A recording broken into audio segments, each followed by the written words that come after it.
Okay, ladies, gentlemen, my watch says it's 2 o'clock. That means our live platform is live again.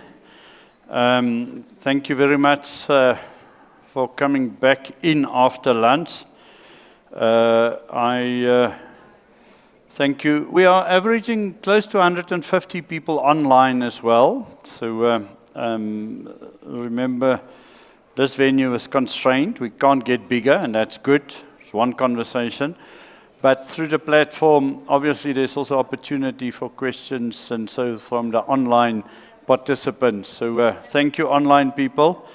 You're missing out on fantastic food. Some would say weird, but I would say weird and fantastic food. All I can say is we don't eat like this at home. That's all I'm saying. I don't know why. I'm going to talk to my wife about this. I mean, we need to eat differently. More seriously, we're going to start the Z.B.S presentation with some dancing girls, I think, also dancing men. So can we please play the video? Thank you.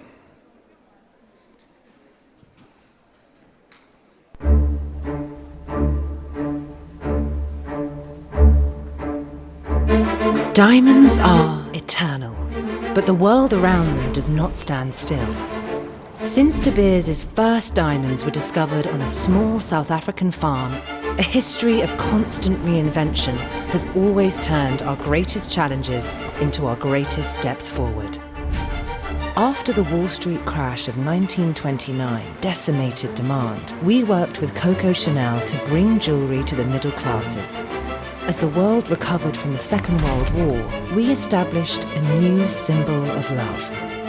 And diamond engagement rings became a part of culture across the globe. By dressing the rising stars of every era, we have sustained an unbroken link between diamonds and luxury, fashion and fame. With each new audience came a thirst for knowledge, so we helped to develop the standard that educates buyers to this day. By exploring continents and adopting new technologies, we have recovered diamonds from ocean beds and some of the most remote places on land. And we have ventured to new frontiers with high-end retail and luxury jewellery that combines craft expertise with creative expression. Diamonds are created under great pressure, and it was in moments of pressure that Z.B.S made its greatest advancements. At pivotal moments, we aided the emergence of a new South Africa. And today, our South African business is co-owned with a Black economic empowerment enterprise. In Botswana, over more than half a century, our public-private partnership has brought value and development. And during the COVID pandemic, we worked with the government to provide 500,000 vaccines. Things haven't always gone our way. When conflict engulfed West Africa, our industry faced a crisis. We worked with the United Nations to stop diamonds from funding war. Today, our tracer technology brings transparency to our industry. We continue to evolve our business, growing closer to nature, helping to preserve ecosystems, and building forever.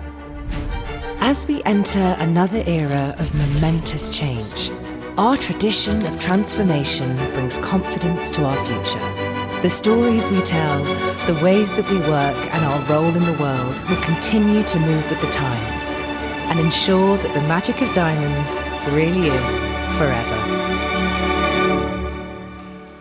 So, ladies and gentlemen, I thought to help Moses out of his predicament of following Desire and Marilyn Monroe, I will be the voice between him and that video.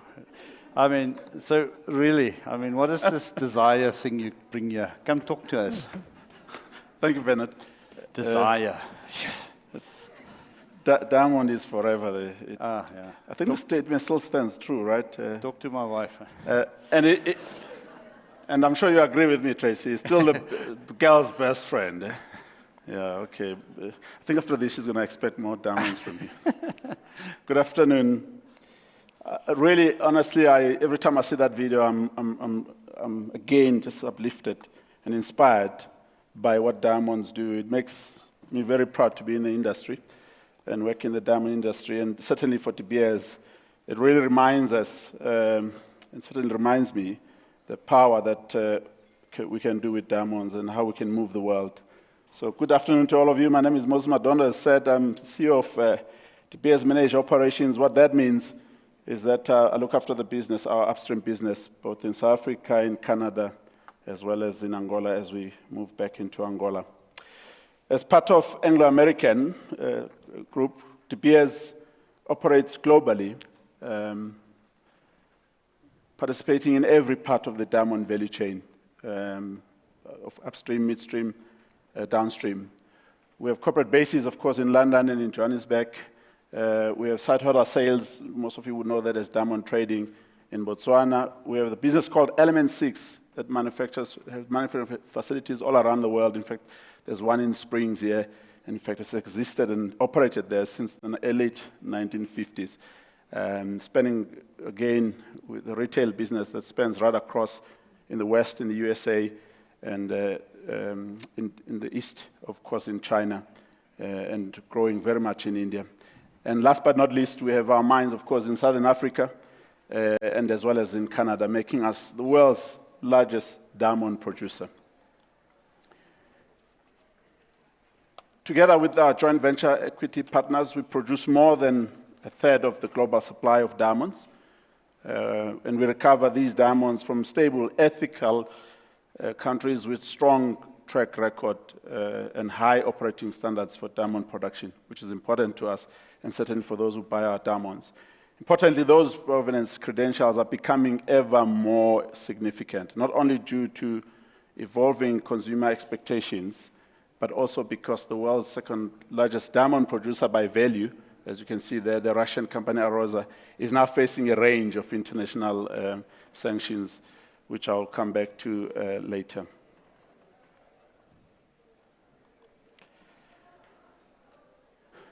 Just now on the natural diamond supply, to say a few words, and however, as much as we have prominent position, we must recognize that we are already past the peak for diamond supply. Despite extensive exploration, certainly we've driven some of that, only one commercial discovery, that is the Luele mine in Angola, has been made in the 21st century.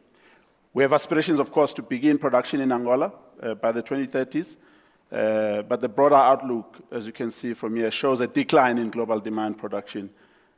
While this may create supply pressures, it also offers price growth potential. At Z.B.S, our immediate focus is on managing the shifts in production, especially at Venisha Underground in Limpopo. But the overall supply outlook, if I can just reflect on the graph that you're looking at there, has four broad phases. The first one on the left hand side, of course, on the chart, is we see a dip resulting from the closure of some mines, the Renard in Canada, as well as others that ceased operating in the past year, as well as some of that driven by the market production cuts because of the challenge in the market. In the next section of the chart, we see something of an increase in supply through to 2026 before the start of another decline as Diavik mine in Canada ceases production.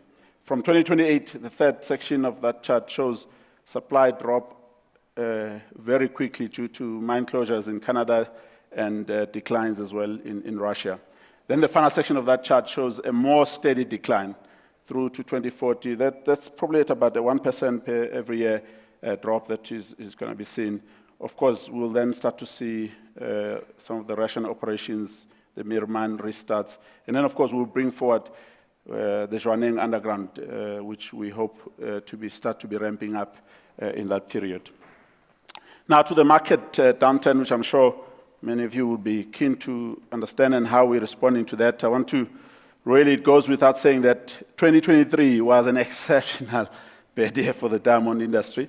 But it's worth remembering that it was 2021 and 2022 that saw a record all-time levels for demand for natural diamond jewelry. It appeared that as people had not been able to go around the world, they spent their money buying some of this beautiful, shiny stuff, the girl's best friend, of course.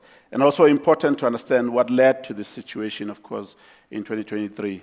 The success of the preceding years from 23 became a burden as heavily stocked inventories met a significant decline in demand. So in that good period, Midstream went hard and bought and polished and cut diamonds, expecting a market that was going to continue growing, but it didn't. So this economic landscape created challenges across the luxury sector, with high inflation rates affecting disposable income, and unfortunately, Chinese demand particularly dropping quite drastically. On top of this, we saw a lull in demand for engagement rings as a result of couples not forming during pandemic-related lockdowns. They say it takes 3 years. It takes 3 years on average for new couples to get engaged. Yeah? So 2023, you can understand. Yeah? People were locked up, people weren't seeing each other. There's not enough love going around. So that 2023 we think was a reflection of that period in 2020 of those hard lockdowns that we saw. And we also saw a huge growth in LGD supply at the time when consumers were financially pressured, leading to increased consideration for lower priced products. As you'd expect, these challenges are impacting countries where we produce diamonds. Certainly in South Africa, we saw is a very, I was going to say good example, is an example of that plummeting. We saw 44% between 22 and 23 drop. Export volumes declined by an alarming 49%, and our export earnings have dropped nearly in half, descending from 15.3 billion rands to 7.8 billion rands. So pretty difficult time in the market. Fortunately, we have to acknowledge that this downturn has continued in 2024, and I can assure you that we're not, as Z.B.S, through our new origin strategy, we're doing something about that, and all that is in our power to mitigate those challenges and make sure that we have a better response and a turn in the market. Let me talk about that origin strategy. Earlier this year, we launched the Origins, a comprehensive strategy to transform Z.B.S. Our focus is in the upstream. You see on the left there was on major projects like the ramp-up on Venisha that I've referenced. This project represents a significant investment in South Africa, in South Africa's mining future. And while we remain committed to its long-term potential, we must be realistic about the challenges we face in the short term, particularly as the market conditions continue to weigh on our operations. But in addition to Venisha, our attention is also on other key projects, such as the Zwaneng underground project, and concentrating on our exploration efforts, which are going to be really focused on Angola, which we believe to be the best place in the world to find another big kimberlite pipe for the future of diamonds. In addition, of course, or conversely, we've had to make some difficult decisions, pausing or stopping some projects in Canada due to the same market pressures. So we are, of course, responding as best as we can while we are sustaining and trying to keep that future on diamonds. In the midstream, the key focus there, using our industry-leading tracer, as well as diamond-proof technologies to connect our diamonds with their country of origin, because provenance has become important. In the downstream, we are resetting our category marketing, a big category marketing. Most of what you saw in that video is what drove the market through partnerships with retailers like Signet in the US, one of the biggest retailers in the US, Chow Tai Fook in China, biggest retailer there as well as Tanish in India. We have a fantastic history in category marketing, as you saw, and that made the world move by telling them, of course, that diamond is forever, and we continue to believe that, and it is forever. If you look at these statistics, you can see that demand for diamonds has dropped since Z.B.S changed our strategy for those who do follow those trends, partly because we stopped investing in category marketing in 2011. So we are very excited to start this process again and putting investment back into category marketing. And hopefully we'll see that turn come through and begin to drive the market all around the world. Changing Forever marks global footprint to focus, that's one of Z.B.S brands, to focus on the growing high potential Indian market. They love that brand there. And the scaling up of iconic Z.B.S jewelers to generate higher sales and higher profit. We see quite a massive growth in India. And in synthetics, that should obviously, at the last part of that graph of that slide, We are doubling down on industrial. We believe the price gap between natural diamond and LGDs is going to grow and grow. We believe there's growth that's going to come there. So we are pivoting away from producing lab-grown diamonds for jewelry and focusing on manufacturing highly engineered synthetics. Many of you don't know, Z.B.S is actually very much a technology company as well. So diamonds for some of the sophisticated technologies that are going to be required in applications around the world, supercomputers, and even stuff that has to go out into the stratosphere. The strategy is both ambitious and transformative, positioning us to, once again, lead the recovery of diamond industry, fully integrating our operations from upstream to downstream, and spanning from Southern Africa all the way to Northern Canada, as you've already seen, while we are preparing to weather the current challenges and emerge stronger in the long term. It is essential that we navigate the immediate obstacles with real care and precision. I do of course, have to just comment about lab-grown because it's something that I think many people misunderstand. We've always said that the price of natural diamonds, which are made by the earth over a course of millions, billions of years, can be compared with LGD, which can be made in a machine in a few weeks. So we always expected and said that the price will bifurcate, and this process is accelerating all the time, and it's happening. LGDs are perhaps the most widely discussed and most widely misunderstood, as I said, issue for the natural diamond industry. In this chart, what you see at the top is a line representing the retail price of natural diamond, 2-carat diamond, which despite the much discussed sector challenges, has seen a 1% year-on-year growth in recent years. So below this, you see the line that represents the retail price of a 2-carat lab-grown diamond over the same period. As you can see, this product has seen 25% yearly decline in price. So that bifurcation is happening. Under that graph, you see another line. This line we see represents the wholesale price of a 2-carat LGD, and this has fallen even faster, declining 36% per annum.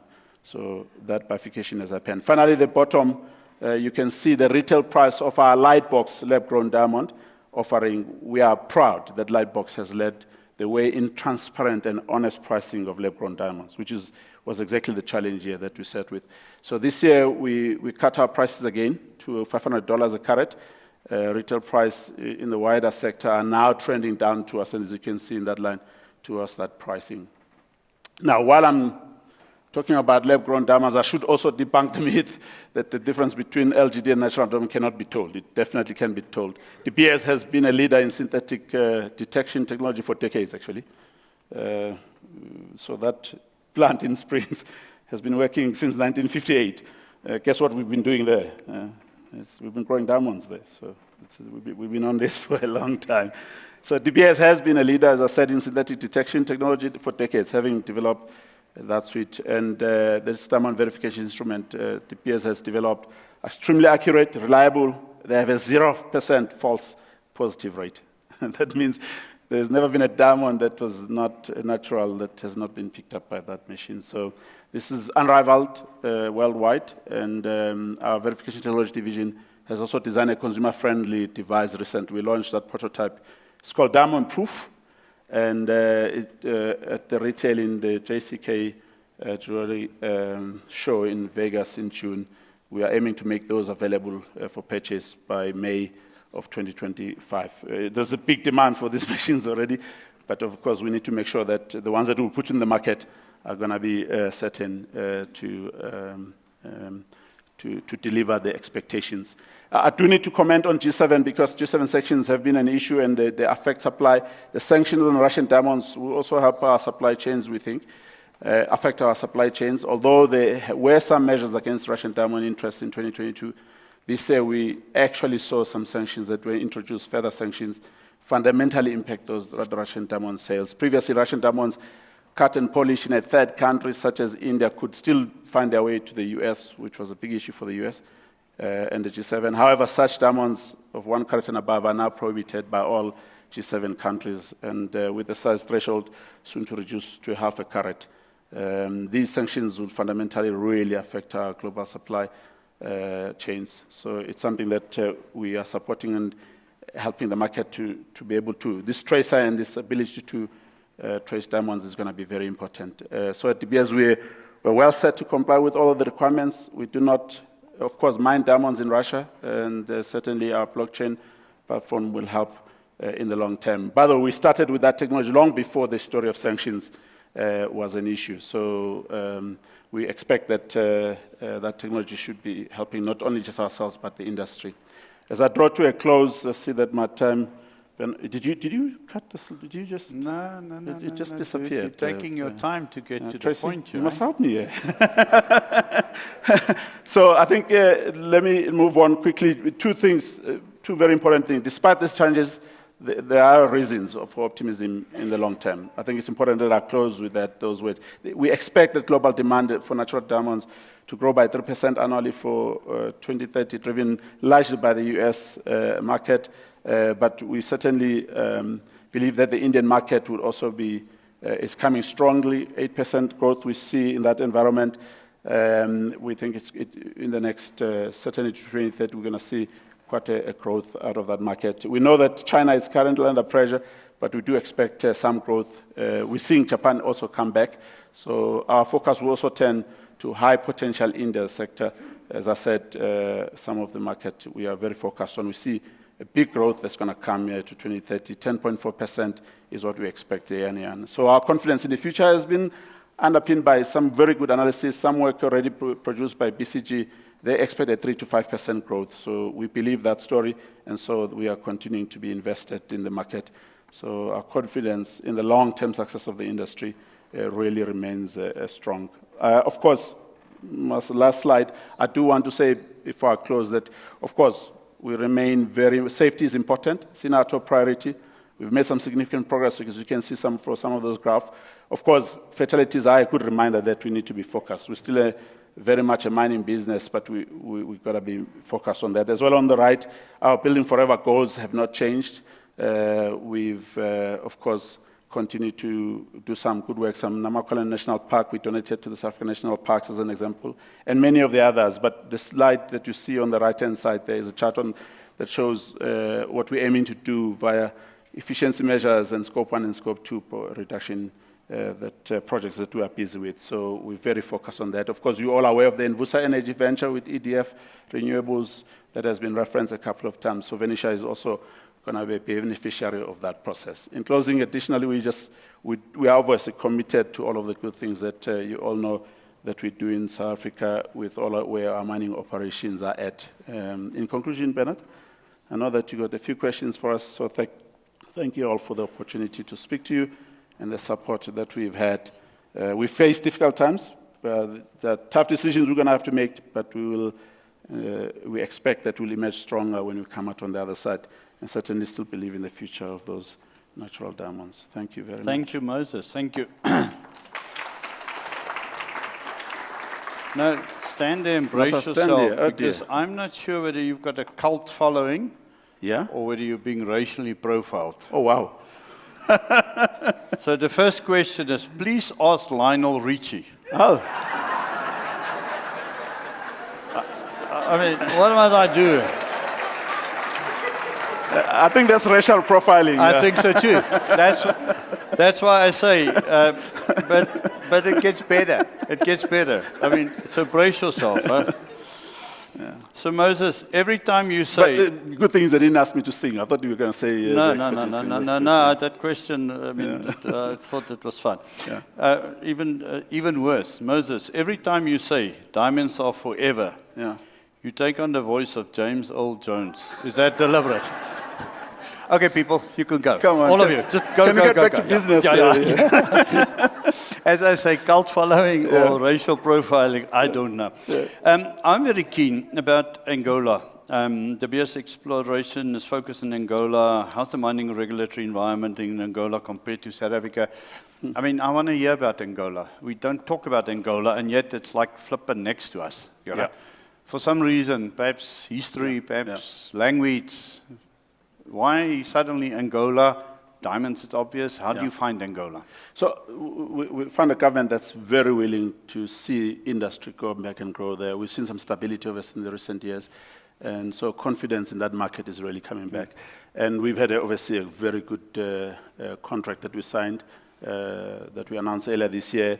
it's because we have confidence in that. But importantly, I think there's many businesses certainly that want us to see us back in there because of the ethical practices that we are on. So we got confidence. I think we're getting good vibes from government leaders there. And certainly we've had a lot of support in being able to return to that environment. There are quite a few questions, and some of them may have been put before you got to the lab-grown diamonds and your role in it. But perhaps David Fraser sums it all up. And it does appear that the decline in the diamond prices is starting to look more like a structural decline rather than a cyclical one.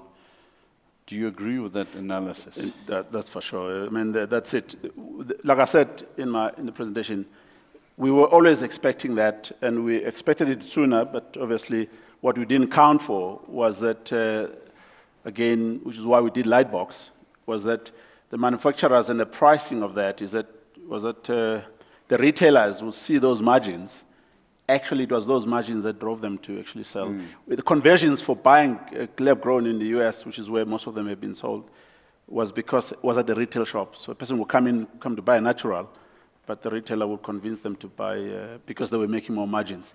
So this drop in price is definitely structural, because once that happens, those margins they're not making, so the people who are doing the conversion of a person who's buying natural in the floor is no longer going to do so because they're going to make more money out of the natural down. But even if I strip the Anglo arrogance out of that comment of yours, it's just deep in the DNA of all of you. You speak like somebody who's at the bottom of the cost curve. Yeah. Is there such a thing? Cost curve. Is there such a thing as a cost curve in diamonds? And are you the cheapest producer? And is that why you so confidently tell the rest of the world, haka hiaka, there's more stuff coming? No. So there's a serious question in here. Are you the producer who can survive the structural change? We have our diamond mines range that cost curve. So you've got a few higher cost ones. Even those high margin mines we have, they're having to do some work in terms of responding to the cost pressures. So right across the business, you saw in our origin strategy, we had something called streamlining the business. That was really about taking about $100 million of costs on the overheads, because we can't expect mines to do some cost cutting when we're not doing anything in the center. So no. The pressure is felt. But getting rid of the head office of Anglo should be a significant cost-cutting exercise. I wouldn't call it getting rid of it. Moving along swiftly. My last not serious question is, would you share the dealership number of where we can buy cheap diamonds for our wives? Would you sort of privately just share online, perhaps? I'm not worried. You said that right in front of you. There are questions, and I think they are sort of legitimate. I mean, there are parts, and by the time you guys are done, it sounds like it's fantastic the way Botswana pulled you over the table for 50% of your assets. Jay Duplessis asks, does Indihama still take 40% of your business in Angola? So I don't know the factual basis. No. So talk about these partnerships. Yeah. Where are you getting exploited? Where is this mutually beneficial? I mean, talk to it. We're not being exploited anywhere. The relationship is long in Botswana. It's more than 50 years old. And, that Botswana has benefited immensely from that. Naturally, we do see, that negotiations have been ongoing, but we're just about over in concluding the deal. It's not, I think, being done over. It's actually, we've got to collaborate. Ultimately, you've got to meet the needs of the countries and their expectations. In Angola, in fact, the answer is no to that question, because, in fact, the deal in Angola is probably the best we've been able to achieve. I mean, we're going to own 90% of the business that we do build. So, and Angola, for the portion that we don't, that 10% will be funded by the entity that will cover those. So I think we got a very good deal in Angola. So it's actually quite an exciting future there to go there. So the Venisha mine, I have been told, or I've heard, is like probably world-class by any metric and standard. Is it world-class relative to the rest of your mines, or is it like the rest of your mines? So just give me, as a South African miner, a sense, how world-class is Venisha? Venisha is world-class. Of course, it's the latest of the mines that we're building. We're putting some of the best technologies in there. And naturally, we'll have to, of course, our intention, as it has been our smart mining technologies, as we continue to improve, of that which is best that we have, we apply in the mines that we are building. And we will continue to do so when we build new mines. In fact, we are working on further technologies so that the next mine we start building will look different. Of course, we started that underground mine 10 years ago already. So you can imagine that some of that technology that we have now didn't exist at the time. But the objective is ultimately to be efficient. You got to bring the best technologies that you have today. And so that's what we've done with Venisha. So perhaps with a bit of Lionel Richie music in the background, I can walk away nicely. Thank you very much. Ladies, gentlemen, Moses Madondo, thank you.